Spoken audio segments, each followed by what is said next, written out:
Well, that's a trick question.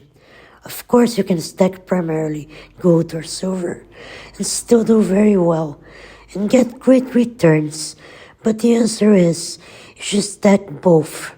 If you do so, you will mitigate risks associated with each type.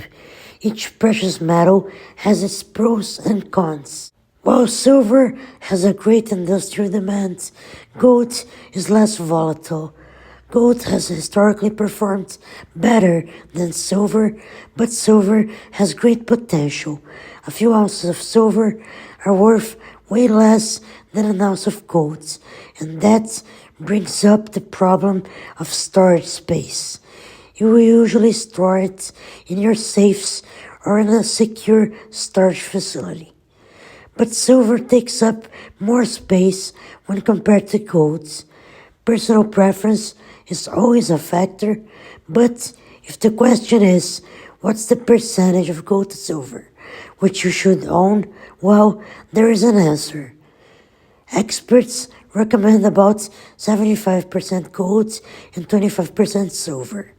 I would say that 80% gold and 20% silver is better, for gold also has a lot of potential, while having a great part of your silver loot being junk silver will be enough for any eventual hyperinflation and barter situations.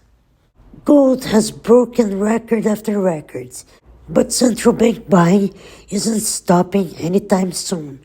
And believe me when I tell you, gold is cheap.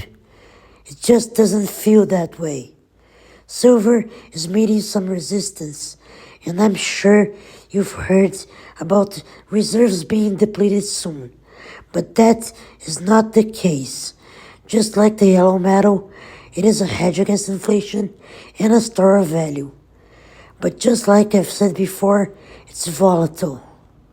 I need to address one important factor, that is the gold to silver ratio. This is related to how many ounces of silver it takes to purchase 1 ounce of gold. This changes a lot. Gold has always had the upper hand. But let's say that, in example, when the ratio is high, like it is right now at 83, silver is undervalued and a nice purchase. Should the ratio fall to about 60, then a 50-50 split would be prudent. If it's low, then you should probably buy gold exclusively. This is just an example, and none of this material is financial advice. Precious metals can not only weather the storm, they will ride it. When there are geopolitical conflicts, the metals rise. When the dollar index falls, they rise again. If the supply is short, they continue to rise, as expected. They are very resilient, being great safe havens, and people flock to them when chaos sets in. About investing in gold and silver, the tangible asset is always the best. As the saying goes, if you can't hold it, then you don't own it. Theft is a problem you must be prepared for, and proper care and storage are necessary, so be aware. Physical gold and silver are the best. However, you can also invest in ETFs, which unfortunately are very manipulated by certain entities. Investing in mining stocks at the right time is also an option, and there are plenty of opportunities.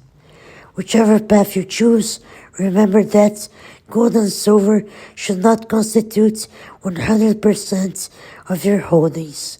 50% would be way too much in most cases, as experts establish a ceiling of about 20%. So choose both, diversify your positions, and as always, gold is magic. Please subscribe and like. We're about to hit 500 subs. Thank you so much.